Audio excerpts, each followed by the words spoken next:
আল্লাহ রাব্বুল আলামিন আমাদের সকলকে আমার মৃত্যু পর্যন্ত আল্লাহ পাকের প্রশংসা করার তৌফিক দান করুন, আমিন। সম্মানিত হাজিরিন, আমরা কোরআনের মাহফিলে এসেছি। কোরআন হচ্ছে মহাবিশ্বের মহাবিশ্বয়, এক আশ্চর্য কিতাব, এবং এটা হচ্ছে পরশ পাথর। এই পরশ পাথরের সংস্পর্শ যদি কোনো মানুষ আসে, আল্লাহ পাক তাকেও পরশ পাথর বানায়া দেয়। যেমন হযরত ওমর ছিলেন জিরো, কোরআনের সংস্পর্শে আসার কারণে ওমর হয়ে গেলেন কি? হিরো। তাইলে কোরআনের সংস্পর্শে কোন ব্যক্তি আসলে সেই জিরো থেকে কি হয়ে যায়? আবার সেই কোরআনের সংস্পর্শে যদি কোনো পরিবার আসে, সে পরিবারটাকেও তো আল্লাহ পাক কোরআনের কারণে সম্মানিত করে দেয়, ঠিক কিনা বলেন?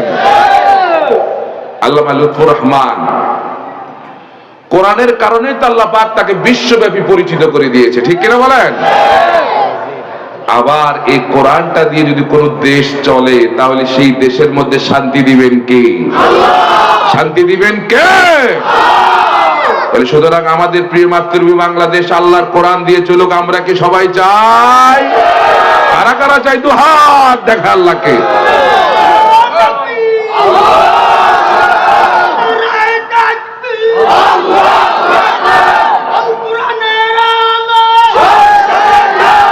আল্লাহ কবুল করে, বলেন আমিন।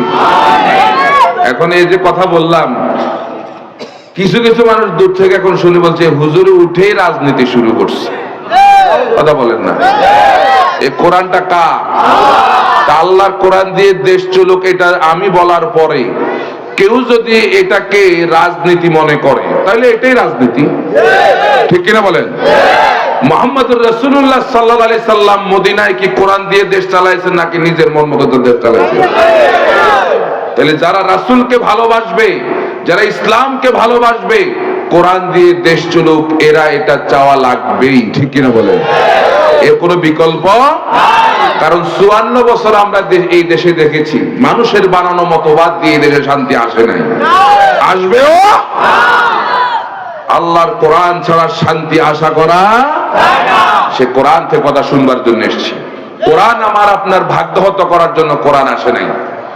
রব্বুল আলামিন বলেন, তাহা মা আনজালনা আলাইকাল কুরআনা লিতাশকা। হাবিব, এই কোরআন আমি আপনার উপরে এজন্য পাঠাই নাই যে কোরআন পেয়ে আপনি ভাগ্যহত হয়ে যাবেন, ভাগ্য বিপর্যস্ত হয়ে যাবেন, এজন্য কোরআন পাঠাই নাই। কেন পাঠালাম? কিতাবুন আনজালনাহু ইলাইকা লিতুখরিজান নাসা মিনাজ যুলুমাতি ইলান নূর। আল্লাহু আকবার।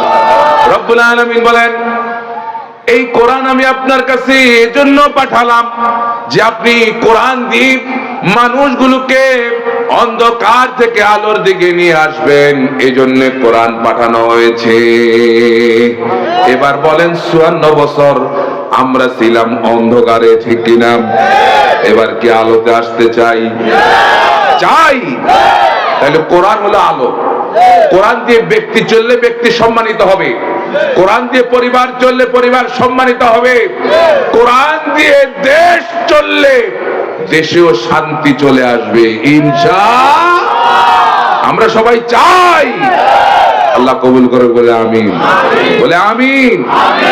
প্রিয় ভাইরা আমার, তাহলে আমি আজকে কোরআন থেকে কথা শোনাবো ইনশাআল্লাহ। আল্লাহ যেন তৌফিক দান করে। ভূমিকা দীর্ঘায়িত করতে চাই না। শুরুতে আপনাদেরকে একটা প্রশ্ন করতে চাই। প্রশ্ন আলোকে আজকে আমরা আলোচনার দিকে ঢুকে যাব ইনশাআল্লাহ। আচ্ছা, আপনারা ফতোয়া দেন, ফতোয়াটা আপনাদের থেকে নিব, কারণ আপনাদের মধ্যে মুফতি বেশি। কথা বলেন না? হ্যাঁ, আমাদের দেশে সবচেয়ে বেশি মুফতি আর ডাক্তার পাওয়া যায়, ঠিক কিনা? চায়ের দোকানে, চায়ের দোকানে আপনি গিয়া বলেন যে আমি তো নামাজের মধ্যে এইটা করে এলাম, দেখবেন 4-5 জন মুফতি দাঁড়ায় গেছে সেখানে, ঠিক কিনা? আবার ডাক্তারও আছে চায়ের দোকানে বেশি। যাই বললেন আমার তো পেটের মধ্যে একটু মোড়ানি দিচ্ছে, একজনে বলবে ফ্লাজিন খান, আরেকজন বলবে নাফা খান, আরেকজন বলবে এক্সট্রা খান, এই খান সেই খান, নানান ডাক্তার। তাহলে মুফতি আর ডাক্তার আমাদের দেশে কি? তাহলে ফতুয়াটা আজকে আপনারাই দেন। কেউ যদি ওয়াদা করে, সে যদি বরখেলাপ করে, তাকে কি বলে আমাদের দেশে? কি বলে? তারে মুনাফিক বলে। শুধুমাত্র একটা ওয়াদা ভঙ্গ করছে তারে মুনাফিক কয় না? ওই ফতোয়াটা হইল না আপনাদের।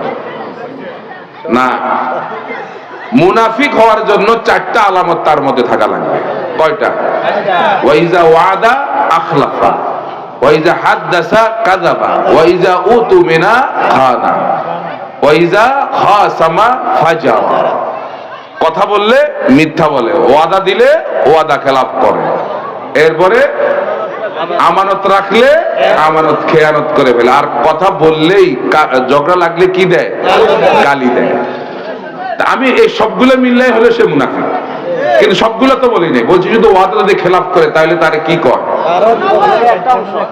আরো আপনাদেরকে আরো মানে সহজ করে বলি। একজন আপনাকে ওয়াদা দিল যে আগামীকাল সন্ধ্যার সময় তুমি আমার সঙ্গে দোকানে দেখা করো, তোমার আমি কিছু এই দিব আর সেই দিব। যায় দেখলেন সন্ধ্যার সময় সে সেখানে নাই, বা আপনার পাওনা টাকা পাইবেন, ওয়াদা দিছে অমুক দিন দিব, যায় দেখেন সে নাই, তখন তারে আপনি কি বলবেন? না, সিটা কথা কন না। যে ওয়াদা দিয়ে ওয়াদা খেলাফ করে সে কি? আমাদের গ্রামের ভাষায় সে কি? এটা বলেনি রামগঞ্জ ভাই? সেটা বলে কি না বলে? তাহলে যে ওয়াদা দিয়ে ওয়াদা খেলাফ করে সে হলো কি? সিটা। এবার আসবে মূল কথা। এবার ফতোয়া ঠিক আছে, যে ওয়াদা দিয়ে ওয়াদা খেলাফ করে সে হইলো সিটা। এখন এই ওয়াদাটা মানুষের সঙ্গে খেলাফ করলে সিটা, আর এই ওয়াদাটা যদি আল্লাহর সঙ্গে খেলাফ করে তাহলে কি? সিটারের ইসমে তাফজিল হচ্ছে আষ্টা। আষ্টার যারা মাদ্রাসা ছাত্র এরা বুঝবে, বানাই নিলাম আর কি। সিটারের ইসমে তাফজিল কি? আষ্টা। অধিক পরিমাণে সিটার যে আল্লাহর সঙ্গে ওয়াদা দিয়ে ওয়াদা খেলাফ করে, ঠিক কি না? তাহলে এবার সবাই একটু খেয়াল করেন না, এটার আবার ইসমে তাফজিল না, নিজেরা বানাই নিলাম আর কি। সিটার তো কোনো সিগাই নেই, কথা বল না। ইসমে তাফজিল হয় কেমন? এটা কি কথা বুঝে আসছেন নি? তাইলে যে আল্লাহর সঙ্গে ওয়াদা খেলাফ করে সে হইল সবচেয়ে বড় সিটার। প্রিয় ভাইরা আমার, এবার খেয়াল করেন, সারা পৃথিবীতে 750 কোটি মানুষ বর্তমানে।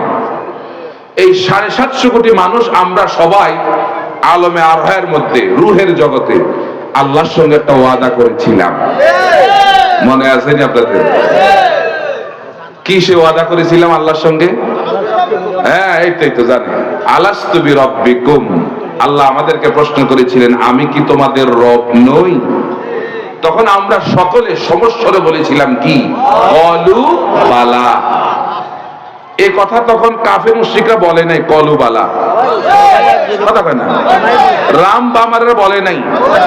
এখন যারা ইসলামের বিরোধিতা করে এরা তখন এই কথা বলে নাই। সবাইকে বলেছিল কলু বালা। হ্যাঁ, সবাই বলছিলেন কলু, ওই যে কলু জমা সিগা। তার মানে কি? কেউ যদি বলছিল কলা বালা, তাহলে বুঝাইতে একজনে কইছে কলা কলা কলু, জমা মুজাক্কারে গায়েব। সকলে মিলে বলেছিল কি? অবশ্যই আপনি আমাদের রব, ঠিক কি না? তাহলে আল্লাহর সঙ্গে ওয়াদা করছেন, আপনি আমাদের রব।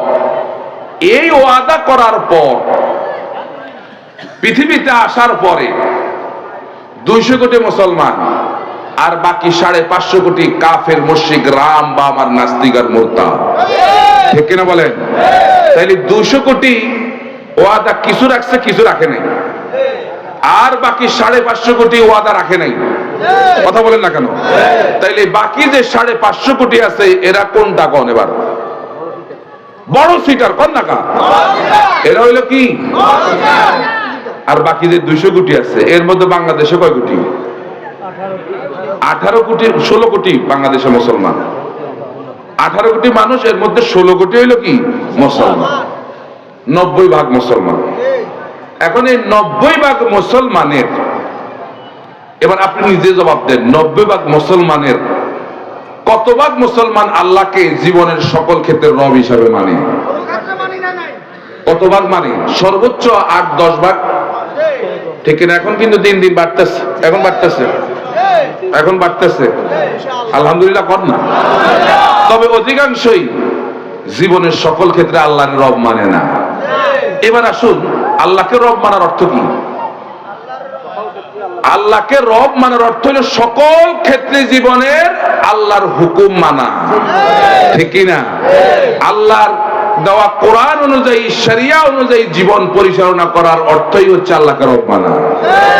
তাহলে যারা নামাজ, রোজা, হজ, যাকাতে আল্লাহরে মানে, কিন্তু রাজনীতিতে যারা আল্লাহর হুকুম মানে না, তাহলে তারা কি আল্লাহর রব মেনেছে? তাহলে তারা কি?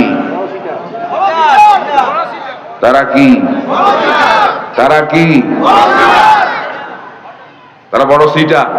ফতোয়া দিছে কে? ফতোয়া দিলেন আপনারা, এখন আল্লাহ দিছে।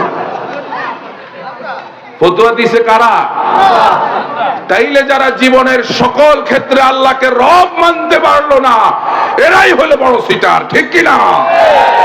আর আমরা যারা মেনে নিলাম, আমাদের অবস্থা কি? আজকে আমাদের অবস্থা সম্পর্কে ইনশাআল্লাহ আলোচনা হবে। আল্লাহ যেন বুঝার তৌফিক দান করে।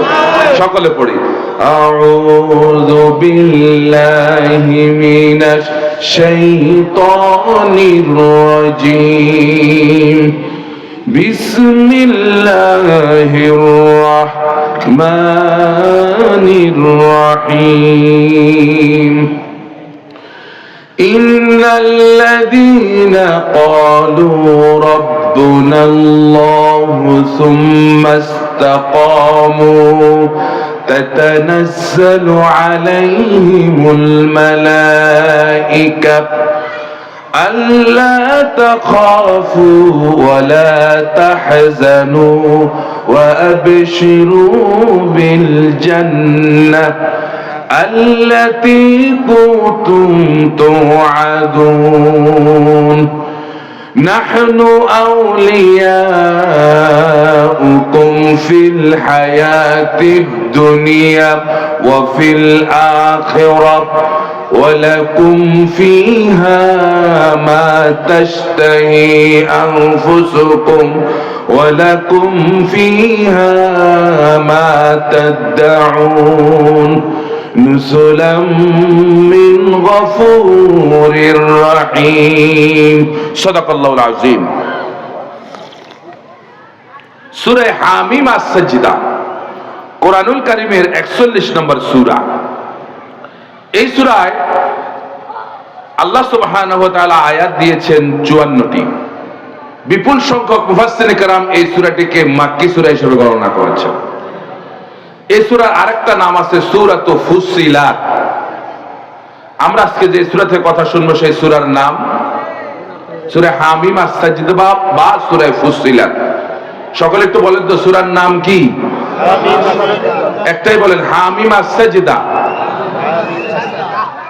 এই সূরার 30 থেকে 32 নম্বর আয়াত আমরা তেলাওয়াত করেছি। আগে অর্থ করব, তারপরে শানে নজুল জানবো, তারপরে ব্যাখ্যায় যাব ইনশাআল্লাহ। দেখুন আল্লাহ রাব্বুল আলামিন কি বলছে, খেয়াল করেন, মনটা ভরে যাবে আজকে ইনশাআল্লাহ। বলে ইনশাআল্লাহ। আমরা যারা আল্লাহকে রব মেনে জীবনের সকল ক্ষেত্রে আল্লাহর হুকুম মানি, আমাদের জন্য কি রয়েছে আজকের আলোচনা বোঝা যাবে ইনশাআল্লাহ। আল্লাহ বলছেন, ইন্নাল্লাযীনা ক্বালু রাব্বুনাল্লাহ, যারা বলে আমাদের রব আল্লাহ। এখানে আমরা সবাই কি বলি? সবাই বললে কি এই আওয়াজটা কি এরকম হয় না আরো বেশি হয়? আমাদের রব কে? যারা বলে আমাদের রব আল্লাহ, সুম্মা ইসতাকামু, এরপরে এই কথার উপর সে দৃঢ় থাকে, অবিচল থাকে, অটল থাকে, ইস্তেকামত থাকে, এই কথার উপর নড়চড় করে না। টাকা পয়সা দিয়া জুলুম নির্যাতন নিষ্পেষণ করেও যাকে এই পথ থেকে সরানো যায় না, এরকম লোক আছে না নাই? আপনি 1 কোটি টাকার বান্ডেল দিলেও তাকে আপনি এই পথ থেকে সরাইতে পারবেন, এরকম লোক আছে না? সাহাবীরা এরকম ছিল, ঠিক কিনা? আমরা কি এরকম হতে চাই? তাহলে আগের রাতে 500 টাকা দিলে লড়বো? আগের রাতে 500 টাকা নিবেন কে কে? ও একজনও নিব না, মাশাআল্লাহ। তাহলে এর সব তো আনবো লোকে বোঝা যায়, এ বলা যায় বোঝেন। প্রিয় ভাইরা আমার, সুম্মাস্তাকামু, এরপরে এই কথার উপরেই অবিচল থাকে। আল্লাহ বলেন তাতানাজ্জালু আলাইহিমুল মালাইকা, তাদের কাছে ফেরেশতারা আগমন করে। সুবহানাল্লাহ। এসে কি বলে? আল্লাহ তাখাফু, দুনিয়ার জীবনে তোমাদের কোনো ভয়, ওয়ালা তাহজানু, আর পরকালে তোমাদের কোনো টেনশন নাই। শুধু কি এই?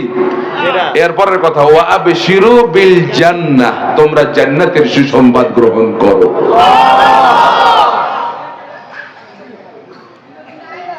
আল্লাতী কুনতুম তুআদুন, যে জান্নাতের ওয়াদা করেছিলেন কে? আল্লাহ। এরপর তারা আরো বলেন, নাহনু আউলিয়াউকুম ফিল হায়াতিদ দুনিয়া ওয়া ফিল আখিরা, আমরা দুনিয়া এবং আখিরাতে তোমাদের অভিভাবক, বন্ধু।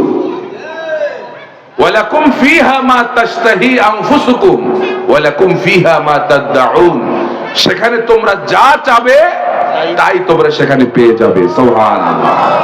নুজুলাম মিন গফুরির রহিম, এটা হচ্ছে মহান ক্ষমাশীল আল্লাহর পক্ষ থেকে তোমাদের জন্য মেহমানদারি। সুবহানাল্লাহ। তাহলে এই হলো তেলাওয়াতকৃত আয়াতের সরল তরজমা। আমরা ব্যাখ্যায় চলে যাব।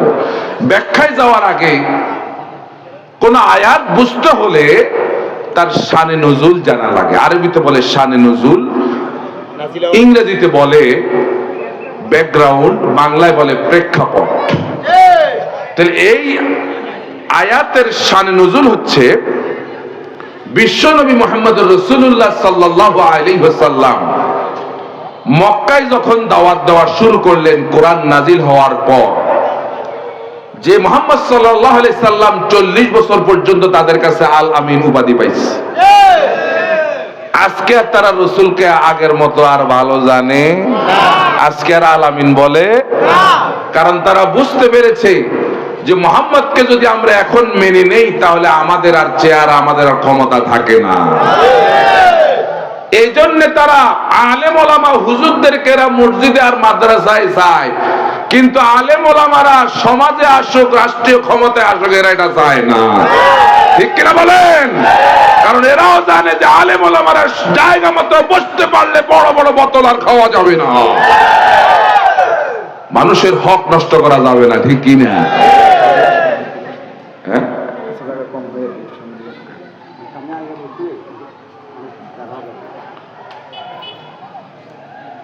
সবাই একটু সামনের দিকে আসেন,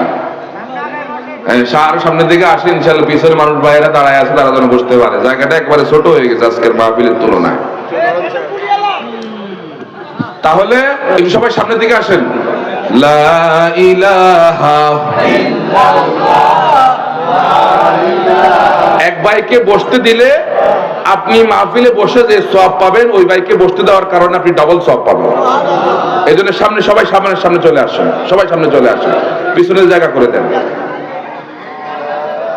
তাহলে বলতেছিলাম মুহাম্মদ সাল্লাল্লাহু আলাইহি সাল্লামকে এরা এদের জীবনের 40 বছর পর্যন্ত সকল কাজের কাজী মানত, আলামিন বলেছিল। কিন্তু আজকে বলে না কেন? কারণ আজকে স্বার্থে ব্যাঘাত লাগছে। এতদিন যখন আমরা তোমাদের সঙ্গে ছিলাম, এতদিন আমরা খুব ভালো ছিলাম, কথা কয় না কা? এখন যখন আমরা অধিকার নিয়ে দাঁড়াইছে, এখন আর আমরা বালা না। তা আমি তো আর বালা না, বালা লয়া তোমরা তোমাদের বালা লয়া থাকো, আমরা আছি ইনশাআল্লাহ, ইনশাআল্লাহ। প্রিয় ভাইরা আমার, বিশ্বনবী মুহাম্মদ সাল্লাল্লাহু আলাইহি সাল্লাম দাওয়াত দেওয়া শুরু করলেন। কাফের মুশরিকরা দেখছে এভাবে যদি মুহাম্মদ দাওয়াত দিতে থাকে তাহলে আমাদের গদিয়া ঠিক নাই, গদিয়া লেগেছে। এখন তারা আল্লাহর নবীকে থামায়া দেওয়ার জন্য হাজারো চেষ্টা করে। এখন যখন ইসলামী আন্দোলনকে থামায়া দেওয়ার জন্য, আমাদেরকে থামায়া দেওয়ার জন্য নানানভাবে মব সৃষ্টি করতেছে। ঠিক কিনা বলেন? কিন্তু এই জাতি থামবার না, এই জাতি সব এখন বুঝে কিনা বলেন? এগুলো বলে ইসলামের এই অগ্রগতিকে থামায়া দেওয়া যাবে না, যাবে কিনা বলেন? প্রিয় ভাইরা আমার, তারা আল্লাহর নবীকে বুঝানোর চেষ্টা করেছে, হাজারো বুঝায়া তারা যখন পারলো না, এবার রাসূলকে তারা অফার করা শুরু করলো। চাচা আবু তালিবকে দিয়ে রাসূলকে অফার করালো চারটা। কয়টা? এক নম্বরে তারা রাসূলকে অফার দিল, মুহাম্মদ সাল্লাল্লাহু আলাইহি ওয়াসাল্লাম, তোমার এই দাওয়াতের মিশন আর ভিশন যদি হয় অর্থ কামানো, তাহলে শোনো, আমরা তোমাকে এত বেশি অর্থ দিব যে তুমি আর কারো কাছে হাত পাতা লাগবে না। এক নম্বর অফার। আপনাদের কত দেয় মাঝে মাঝে, খেয়াল করেন। দুই নম্বর অফার, মুহাম্মদ সাল্লাল্লাহু আলাইহি ওয়াসাল্লাম, তোমার এই দাওয়াতের মিশন আর ভিশন যদি হয় ক্ষমতা, তাহলে শোনো, মক্কার প্রেসিডেন্ট তোমাকে বানায়া দেওয়া হবে, তারপরেও তুমি এই পদ থেকে সরে আসো। তিন নম্বর অফার দিল, যদি বিয়ে করতে চাও, মক্কার সবচেয়ে সুন্দরী নারীর সঙ্গে তোমার বিয়ের ব্যবস্থা করে দেব, তারপরে এখান থেকে চলে আসো। তুমি যেভাবে দাওয়াত দিচ্ছ, আমাদের কাছে মনে হচ্ছে তোমার জিনে ধরছে। যদি চাও, বাহির থেকে ভালো ওজা বৌদ্ধ আইনা তোমার চিকিৎসার ব্যবস্থা করাবো। এই চারটা অফার তারা রাসূলকে দিচ্ছে। চাচা আবু তালিব যখন আল্লাহর নবীকে কাফের মুশরিকদের অফার গুলোর কথা বলল, রাসূল সঙ্গে সঙ্গে মেনে নিলেন।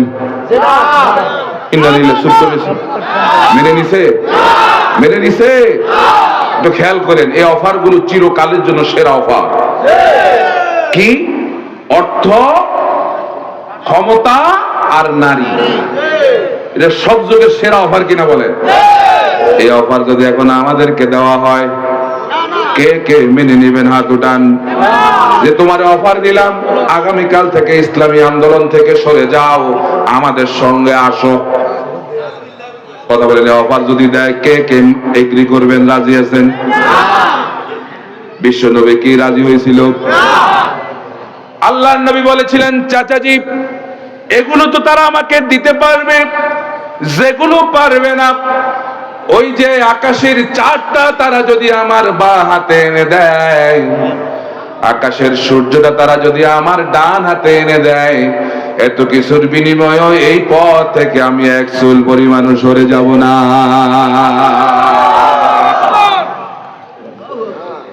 প্রিয় ভাইরা আমার, সাহাবায়ে কেরাম রাসূলের এই দাওয়াত পেয়ে যখন মুসলমান হয়ে গেল, তাদের উপর অত্যাচারের স্টিম রোলার চলেছিল। এমন ভাবে সাহাবায়ে কেরামদেরকে নির্যাতন নিষ্পেষণ করত। তাদের এই অবস্থা দেখে আল্লাহ রাব্বুল আলামিন এই আয়াত নাজিল করে দিলেন, তোমরা যদি আমাকে রব বলে স্বীকার করার পর এর উপর দৃঢ় থাকতে পারো, ইস্তেকামত থাকতে পারো, তাহলে দুনিয়ার জীবনে তোমাদের জন্য কোনো ভয় নাই, পরকালে তোমাদের কোনো চিন্তাও নাই, আর তোমাদের জন্য আমার জান্নাতের সুসংবাদ গ্রহণ করো। তাহলে এই পথটা কোনো সহজ পথ না। এটা কি সহজ? এটা বড় কঠিন। এখন আপনার কাছে হাজার অফার আসবে, টিকে থাকা বড় কঠিন। এজন্য রাসূল বলেছেন, শেষ জামানায় ঈমান নিয়ে টিকে থাকা হইলো আগুনের কয়লার উপর দাঁড়িয়ে থাকা। কোটি কোটি টাকার অফার আসবে, এমনকি নির্যাতন, হুমকি ধুমকি, ভয় আসবে। মুসলমান সবগুলোকে উপেক্ষা করে এক আল্লাহর উপর আমরা ইস্তেকামত হিসেবে থাকবো। রাজি আছে কিনা বলেন? রাজি আছে কিনা? এই হলো আমাদের শানে নুজুল। এরপর আমরা ব্যাখ্যায় চলে যাই। আল্লাহ বলছেন, ইন্নাল্লাযীনা ক্বালু রাব্বুনাল্লাহ, যারা বলে আমাদের রব কে, এবং আমাদের রব আল্লাহ, আমরা তো আমাদের জীবনে স্বীকার করি, ঠিক কিনা? কোরআনুল কারীমের এক আয়াতের তাফসীর আরেক আয়াতে।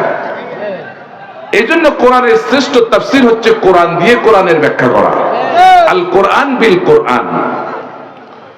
আল্লাহ রাব্বুল আলামিন বলছেন, قل يا أهل الكتاب تعالوا إلى كلمة سواء بيننا وبينكم ألا نعبد إلا الله ولا نشرك به شيئا ولا يتخذ بعضنا بعضا أربابا من دون الله রব্বুল আলামিন বলছেন, হাবিব আপনি আহলে কিতাবদেরকে বলুন, তাআলাও আসো, ইলা কালিমাতিন সাওয়াইম বাইনানা ওয়া বাইনাকুম, এমন এক কথার দিকে আসো যে কথাটা আমাদের মাঝে আর তোমাদের মাঝে উভয়ের মাঝে সমভাবে প্রযোজ্য।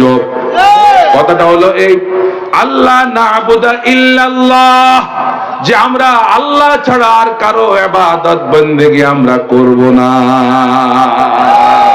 কি কোন এই কথার উপর থাকতে পারবো তো? আমরা ইবাদত করব কার? গোলামি করব কার? হুকুম মানব কার? কোন মানুষের তন্ত্র মন্ত্র আমরা মানতে পারি না, ঠিক কিনা বলেন?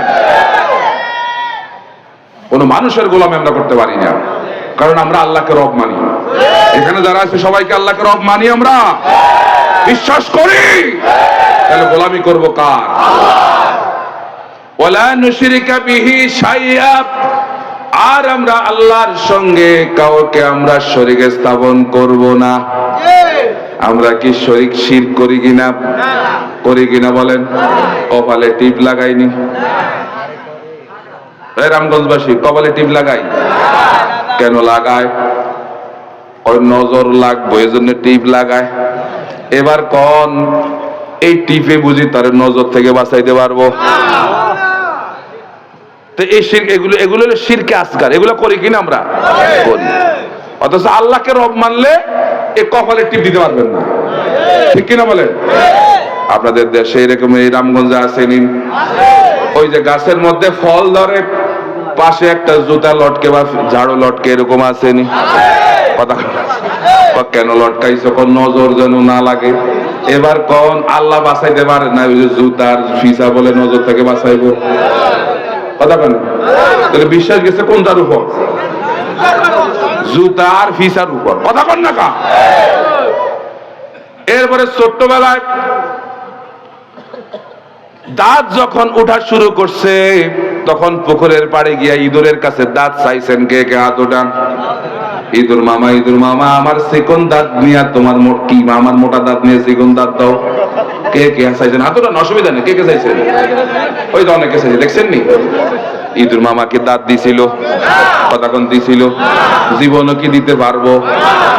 তাহলে কেন চাইছেন?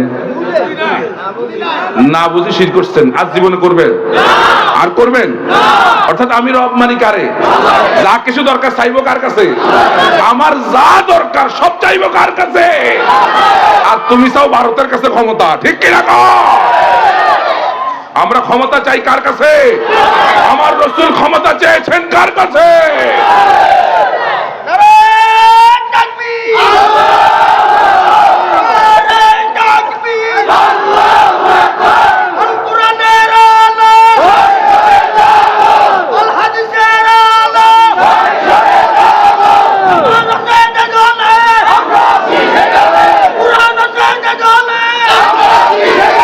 আলহামদুলিল্লাহ, আল্লাহ কবুল করেন, বলে আমিন।